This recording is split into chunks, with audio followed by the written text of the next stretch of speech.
खर्च करने की क्षमता है तो मैं समझूंगा कि वो पूरे पान अब बिहार के 80 लाख के जो पान समाज है उसकी क्षमता को उन्होंने आंकना शुरू कर दिया। 20 साल से सिर्फ हम वोट देते रहे, हम लोग भी वोट लेने वाले बने उसके लिए। हम खाली वोट, हमारा जो पान समाज है खाली वोट देने के लिए पैदा नहीं हुआ है। आखिर हम अपने लोगों की सुरक्षा कैसे प्रदान कर पाएंगे जब सत्ता में नहीं रहेंगे? वही होता है जो नेता को पैदा करता है। एमएलसी, एमएलए, एमपी बन जाएंगे, नेता बनेंगे इसकी कोई गारंटी थोड़े होता है। मेरे जनगणना में इन लोगों ने दिखाया कि 25 लाख हूँ, अब मैं कर रहा हूँ 80 लाख। मैं तो कब्बे फेंक कर चुका हूँ। अभिषेक आनंद और आप देख रहे हैं न्यूज फॉर नेशन। देखिए, हाको रथ हम पान है। अब ये जो आंदोलन है बिहार में अब तहलका मचाने वाला है। इंजीनियर आईपी गुप्ता के अध्यक्षता में तमाम तांती तत्वा जाति के लोग अपने आरक्षण के कैटेगरी में हुए बदलाव को लेके अब नीतीश कुमार को साफ तौर से चेतावनी दे रहे हैं। और आज हम जमुई में इंजीनियर आईपी गुप्ता के गांव पहुंचे हुए हैं और इंजीनियर आईपी गुप्ता भी हमारे साथ मौजूद हैं। सर, पहले आपने जिस तरह से शुरुआत की सभाओं की, कार्यक्रम की, पहले पैदल चलते थे, फिर 1 किलोमीटर रोड में जाम लगाया और आज 2 किलोमीटर से जाम लगाए हुए हैं।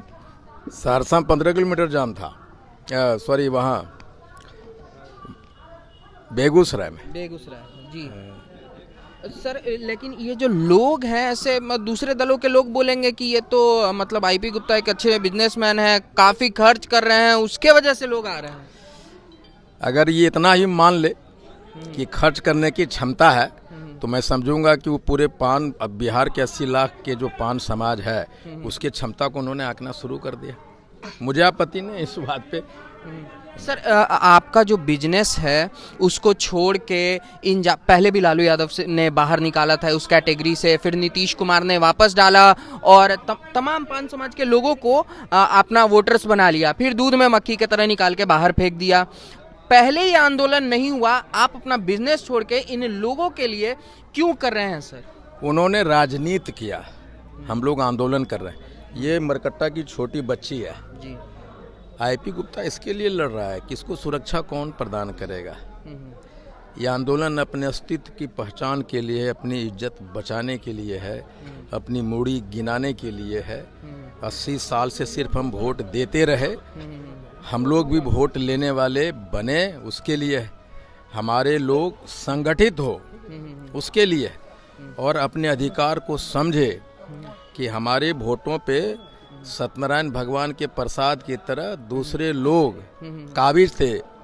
और मैं कह रहा हूं कि वोट तुम्हारा है तो इसका मालिक तुम हो, अधिकार तुम्हारा है तो तुम्हें लड़ना पड़ेगा, तुम्हारे लिए कोई नहीं लड़ेगा। और इसके लिए सिर्फ एक ही रास्ता होता है कि हम उसके मुंह में आवाज दें, लड़ना सिखाएं और आंदोलन के अलावा दूसरा कोई जरिया नहीं होता है।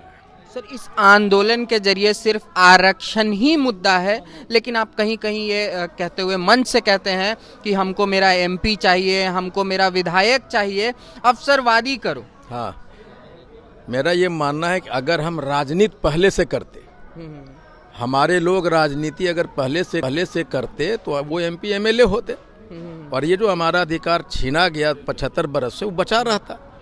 अब मैं कहता हूँ कि भाई हमने आपको दिया है, हम ये नहीं कह रहे आरक्षण दो, हम कह रहे मेरा आरक्षण वापस करो। आरक्षण है, हमारा आरक्षण हमें वापस करो। हम ये नहीं करेंगे नया से दो, नंबर 1। दूसरा, आप 2 बार दिए और छीन लेते हैं तो हमें अपने जब घर बनाएंगे तो घर का रक्षा करने के लिए हमारे आदमी चाहिए कि नहीं? और हम कब नेतागिरी करेंगे भाई? आंदोलन से जो मांग मेन होता है वो तो पूरा होता ही है, साथ में आंदोलन जहाँ जहाँ हुआ उससे नेतृत्व पैदा होता है। हम खाली वोट, हमारा जो पान समाज है खाली वोट देने के लिए पैदा नहीं हुआ है। आखिर हम अपने लोगों की सुरक्षा कैसे प्रदान कर पाएंगे जब सत्ता में नहीं रहेंगे? हमारी बेटियों की इज्जत लूटी जाती है, एफआईआर नहीं होता, क्यों भाई? हम आपको हीरो बना रहे हैं, हम अपने ताकत से आपको हीरो बना रहे हैं। एफआईआर दर्ज नहीं होता, कुछ नहीं होता। तो हम कहते हैं भाई अपने लोगों में तुम भी हीरो बनो।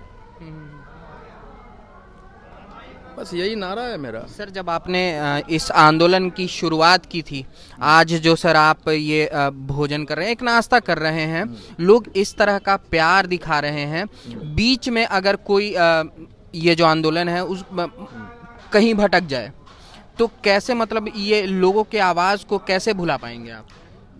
कोई भटक नहीं सकता। हमारे जो अगर भटकना होता तो इतनी 7 बड़ी बड़ी रैलियां नहीं हुई होती। ये 8वीं है ना, आप तो देख रहे हैं ना।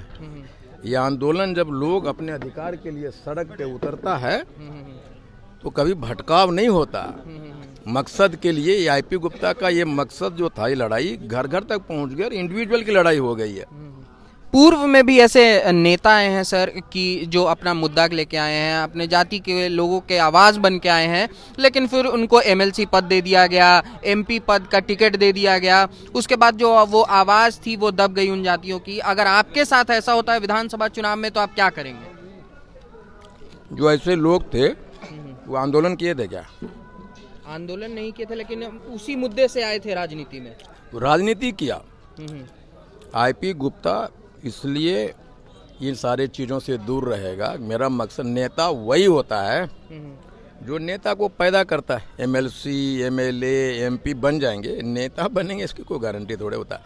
मैं नेता हूं और अपने समाज के लोगों को एमपी, एमएलए बनाना चाहता हूं, नेता बनाना चाहता हूं। सर एक अंतिम सवाल रहेगा, जो सब तमाम पान समाज के लोग, बिहार के लोग, अब तो बिहार में मुद्दा बन चुका है पान आंदोलन। अब इन लोगों का जो एक सुनने का, आईपी गुप्ता जी को किस दल से उम्मीद है कि वो आरक्षण का दायरे वापस मिलेगा? आईपी गुप्ता इस बात पे भी सोच नहीं रहा, गांधी मैदान तक नहीं सोचेगा। गांधी मैदान तक नहीं सोचेंगे। no. कल मैं एक सूत्री का आज काम करता हूँ। राहुल ने एक बड़ी बात कही कल। राहुल जी, ये जो जनगणना है फेक है, फर्जी है। मेरे जनगणना में इन लोगों ने दिखाया कि 25 लाख हूँ, अब मैं कर रहा हूँ 80 लाख। मैं तो कब्बे फेक कह चुका। तरीके दूसरे हैं। तो राहुल गांधी ने अगर ऐसा आरोप लगाया तो तेजस्वी जी ने ही करवाया था वो सर। चाहे जो भी कराए, अगर मान लीजिए कि मैं हूँ, अगर मैं गलती करता हूँ तो मेरे परिवार वाले को कहने का अधिकार है भाई कि आपने गलती किया। बाप हूँ तो क्या हुआ, पति हूँ तो क्या हुआ, गलती करूँगा तो गलती नहीं होगा।